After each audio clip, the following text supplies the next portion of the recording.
नमस्कार मित्रों। भगवत गीता का प्रारंभ होता है धृतराष्ट्र के प्रश्न से। धृतराष्ट्र जो कि अंधे हैं। अंधा होना समस्या नहीं है, समस्या है मोह में अंधा होना। धृतराष्ट्र अगर केवल आंखों से अंधे होते और मोह में अंधे ना होते तो शायद महाभारत का युद्ध ना होता। और जब व्यक्ति मोह में अंधा हो जाए तो उसे सही और गलत का ज्ञान नहीं होता।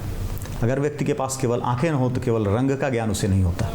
लेकिन अगर मोह हो गया तो मोह विवेक को खा लेता है। हमारे जीवन में दो चीज़ें होती हैं, एक बुद्धि होती है। बुद्धि यह बतलाती है कि कैसे करना है, और विवेक यह बतलाता है कि क्या करना है, क्या करना सही है और क्या करना गलत है। यह ज्ञान हमारा विवेक देता है।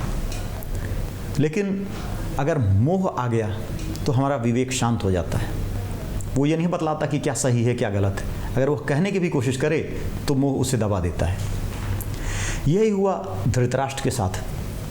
पुत्र मोह में इतने अंधे हो गए कि उन्हें अपने बेटे की गलतियां नहीं दिखी। वो पूछ रहे हैं संजय से, धर्म क्षेत्रे कुरुक्षेत्रे समवेता युयुत्सव मामकाह पांडवश्चैव किम अकुर्वत संजय। कि कुरुक्षेत्र धर्म क्षेत्र में मेरे और पांडु के पुत्रों ने क्या किया। दरअसल व्यक्ति जो अपने जीवन में नहीं कर पाता, जो इसकी इच्छा दबी रह जाती है, वो अपनी इच्छा वो अपने पुत्र के ऊपर लाद देता है। धृतराष्ट्र राजा बनना चाहते थे, वो अधिकार पांडु को मिल गया। कहीं ना कहीं उनके जीवन में राजा बनने का बहुत बड़ी इच्छा थी, और वह इच्छा पूरी करने के लिए उन्होंने अपने पुत्र दुर्योधन को चुना। हमारे साथ भी यही होता है। हम अपनी दबी हुई इच्छाओं को पूरा करने के लिए अपने पुत्र को चुन लेते हैं, अपना उत्तराधिकारी चुन लेते हैं कि हम जीवन में शायद आईएएस नहीं बन पाए तो बेटा बन जाए, हम क्रिकेटर नहीं बन पाए तो बेटा बन जाए। हम कुछ भी जो नहीं कर पाए वो अपने पुत्र के लिए करना चाहते हैं। और हमारी यह इच्छा इतनी तीव्र होती है, इतनी प्रबल होती है कि हम इस बात को भूल जाते हैं कि उस काम को करने में क्या सही मार्ग है और क्या गलत मार्ग है। बस हम चाहते हैं किसी तरह काम हो जाए। समस्या यहीं खड़ी होती है। इस बात में कोई बुराई नहीं कि हम अपने बच्चे को अच्छी शिक्षा दें, अच्छे संस्कार दें, बड़े सपने दें, इसमें कोई बुराई नहीं। लेकिन इस बात में बुराई ज़रूर है कि हम अपनी महत्वाकांक्षाएं उस बच्चे पर लाद दें। हमें ध्यान होना चाहिए कि हमने बच्चा पैदा किया है, गुलाम पैदा नहीं किया। और जब हम अपनी इच्छाएं अपने बच्चे पे लादना प्रारंभ करते हैं तो न केवल समस्या हमारे लिए होती है, समस्या उस बच्चे के लिए होती है। हो सकता है कि वो बच्चा वो करने के लिए बना ही ना हो जो हम सोच रहे हैं।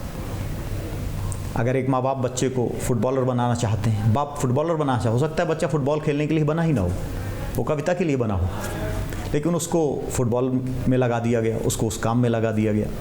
यहाँ से जीवन की समस्या प्रारंभ होती है। भगवत गीता एक समस्या का चित्रण कर रही है अपने पहले ही श्लोक में कि जो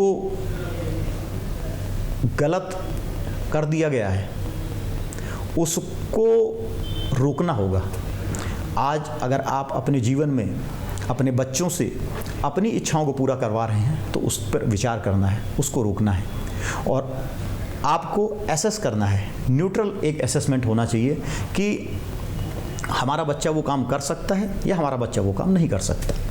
यही बात अगर धृतराष्ट्र समझ जाते और दुर्योधन को रोक लेते। दुर्योधन वह अहंकार है। हम अपने जीवन में अपने अहंकार को पालते हैं, पोसते हैं, बड़ा करते हैं, ईगो, और एक दिन वह ईगो इतना बड़ा हो जाता है कि वह हमारे अपने हाथ से बाहर निकल जाता है। वही हमारे पुत्र के साथ होता है। हम आज वर्तमान में देखें, जीवन में बहुत सारे लोग ऐसे हैं। हम पॉलिटिशियंस देख लें, एक्टर्स देख लें, जो सक्सेसफुल लोगों की संतानें हैं, और पिता ने अपनी इच्छाएं अपने बेटे से पूरी करानी चाहिए। कई क्रिकेटर आए जो असफल हो गए, राजनेता हैं कुछ जो असफल हैं, कुछ फिल्म एक्टर हैं जो असफल हैं। अगर उनको उनकी इच्छा के हिसाब से, उनकी प्रकृति के हिसाब से कार्य करने और उनको चुनने की स्वतंत्रता दी गई होती तो वो सफल होते। हमें भी ये देखना है कि हम क्या करने के लिए बने हुए हैं।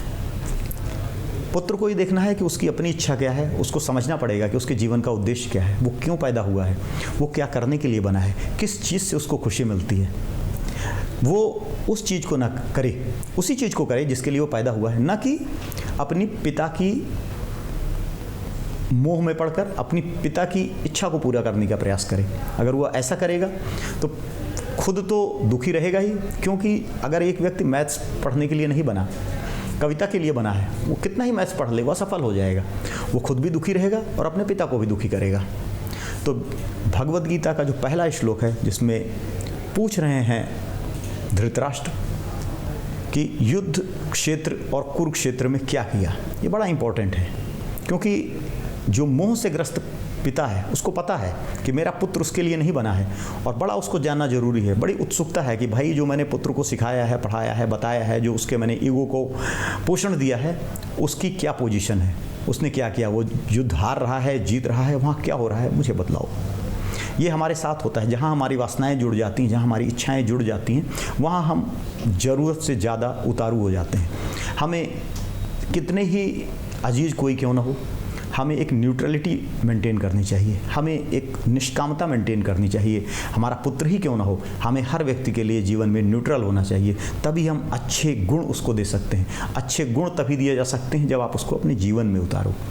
एक बच्चा अपने माँ बाप के कर्मों से सीखता है, उनकी बातों से नहीं सीखता, भाषण से सीखता नहीं है, उसके कर्मों को देखकर वह सीखता है। तो भगवद गीता का पहला उद्देश्य, पहला श्लोक हमारे जीवन में बहुत बड़ा संदेश लेकर आता है कि किस तरह अगली पीढ़ी पर को हम संदेश दें, किस तरह हम अपने जीवन की इच्छाओं को अगली पीढ़ी पर न ला दें। दूसरी बात यह बतलाता है अगली पीढ़ी को कि उसे खुद को पहचानना है, वह केवल अपनी माता पिता की इच्छाओं की, वासनाओं की, आकांक्षाओं की पूर्ति के लिए नहीं है, बल्कि वह खुद एक स्वतंत्र रूप में जन्मा है और उसके अपने कर्तव्य हैं, उसको अपने आप को एसेस करना है और अपने समाज में अपने लिए जरूरी स्थान ढूंढना है। उसके बाद उसे आगे बढ़ना है, तभी वह आगे बढ़ सकेगा। तो भगवद गीता का पहला श्लोक है जो कि हमें ये बतलाता है कि किस तरह हमें जीवन जीना है।